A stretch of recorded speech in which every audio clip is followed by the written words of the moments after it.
So Scott Allie has been instrumental in bringing the Buffyverse to the comic world. For 16 years, you've written for Buffy now. And people don't realize, but you're probably the longest running creator in the Whedonverse besides Joss Whedon himself, continuously. And he is now leaving us and moving on, and Sierra will be taking over the book for you by herself from now on. Is that right?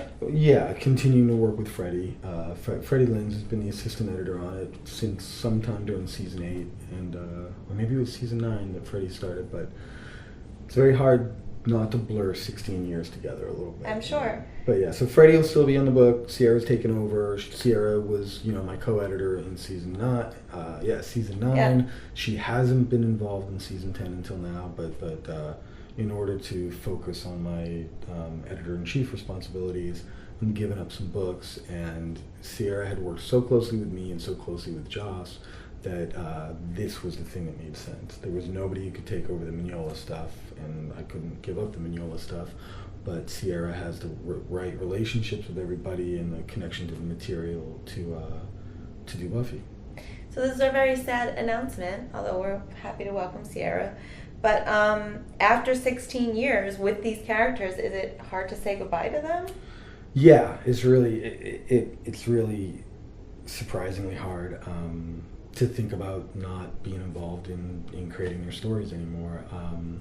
It's weird how much a part of my life these guys, I'm sure, these characters have been, and Joss and Jane and the various people we work with.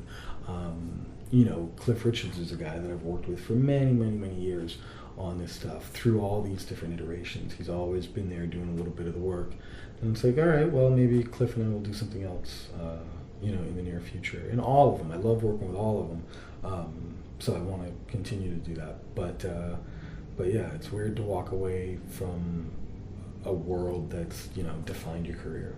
I'm sure it's hard for all of us too. You're one of the first interviews we did. So can you talk a little bit about when you first got this job back in 1998? Were you excited about the idea of Buffy, or were you actually maybe a little turned off by it? Like, what was your initial reaction? Well, the way it worked was that we had gotten a license to do the comic and needed somebody to edit it. And I was a pretty young editor at that point. I'd been there for like 4 years. I'd been editing Hellboy for 4 years. And at that time, Dark Horse did a lot of different things, and we didn't do a lot of horror comics. We do now, as I've brought in a lot of horror comics. We didn't do that many horror comics, and so we had this book with the word vampire in the title, and I said, I want to edit this. And the guy that doled out assignments at that time said, yeah, okay. And I was like, okay, I better find out what this Buffy the Vampire Slayer thing is. And I was a little disappointed to realize through watching it that Joss doesn't really care about the vampires. Yeah, it's not as horrific as you would probably like. Yeah, this ain't Salem's Lot. This isn't a scary vampire story. It took me a while to get Buffy, to get what really worked best about it. And it's funny how much of a huge impact it's had on my aesthetics, how I understand trying to do genre fiction and doing character-driven, adventure stories. But it was like I really dug in, and I really tried to figure out what made this thing tick. What's the best comic you can do based on these characters? It's going to be really true to the characters and true to the vision of the creator and everything. And in doing that, it really reset my understanding of genre stories by really trying to get my head wrapped around Joss's writing. Now was that when season 2 was on air, or 3? We started working. Somebody is going to correct me on this, but we started working on the comic while season 2 was on the air, and the first comics came out while season 3 was on the air. So did you have any idea what kind of phenomenon it was going to become? I mean, did you? At the point when we started dealing with it, Buffy had such a. I mean, the internet didn't exist the way it does today, but it had what we thought of as a cult following at that time. I remember we did a signing with the cast minus Sarah, but it was Joss and Seth Green was there and Dave Boreanaz and most of the cast at the time, came and did a signing, and that was a really clear indicator of how crazy this thing was. The way the fans reacted to that. Did they have a huge crowd? Was it like? It was a huge crowd, but it was also a really passionate crowd, doing things like after they cleared out, we did the signing in the booth, and after the cast cleared out, you know, they'd been drinking bottles of water and stuff, and all these people swarmed in trying to get a pen or a bottle cap or something that Charisma had touched or whatever. And it was Wow. just like, yikes, okay, this is different. Wow. So, okay, and then fast forward to thinking back to starting season 8. So you essentially reboot all of your earlier work that you'd just done to canon now, like official canon. Mm-hmm. Did you feel like the loss of the continuity you'd been working on up to that point? Certainly not. No, I mean the way that it all went down, I was always chasing continuity because it's shocking to think about it, but it takes longer to do a comic than it does an episode of a TV show. So we would get the scripts from Fox. We would get the scripts around the time they were done shooting, because the scripts weren't really final until shooting had happened. So we wouldn't get scripts, and we would get the scripts well before it aired, but into or near the end of shooting. So you get the scripts, and now you know what's happening next, and you try to steer your comics toward that. But it was taking, from the time you script a comic from the point you outline a comic to the comic comes out, it's like 7 or 9 months. So you're like always playing catch up. We're always a season behind, right? So we were trying so hard to keep up and to make it work, and then finally I just realized it didn't, and we got an idea to do basically Buffy year 1, and like take it all the way back and do stories set in the really early part of the continuity. Where, okay, well, we know exactly what happened in seasons 1 and 2, so we never have to worry about that. We can make it fit. And it was around that time that the show ended.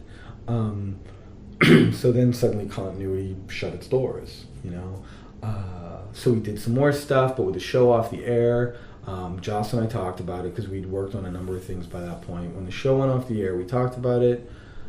We felt that the only way to continue the comic, and this is like right in 2003 we're talking about this, the only way to continue the comic is to set it after season 7, to do the story moving forward. So it was in 2003 so you knew right away that we decided we were going to do that, but then it was like, how the hell do you do that? And then it was a few years later, that one night he emails me a script and says, okay, we're doing this. This is it. This is how it starts. It just struck him finally. Yeah, and he knew exactly how he wanted to do it. He knew what story he wanted to do, and he'd already written the first issue by the time I knew that we were doing it. So that was really exciting. So at the moment when, yes, we're going to do season 8, all those comics that I had done for a few years, they were in the past for me. They were pretty distant. So it wasn't like, oh, but we set up so much cool stuff with Jim Pascal and Tom Fassbender. No, it was like, we get to continue the story with Joss.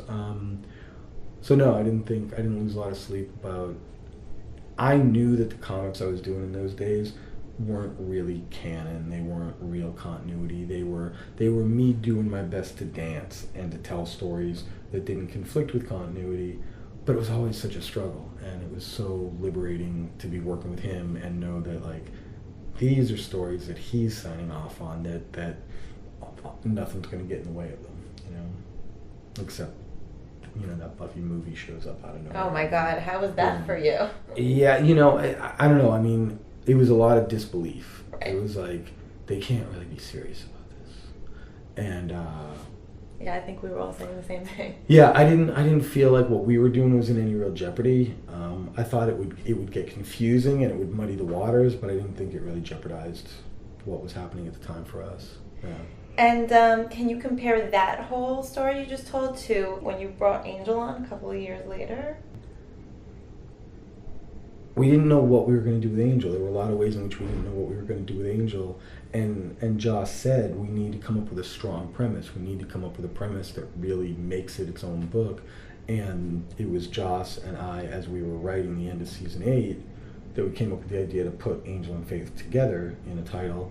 But it was Christos. It was meeting Christos And in talking to him and then seeing what he could do, that gave that book its identity.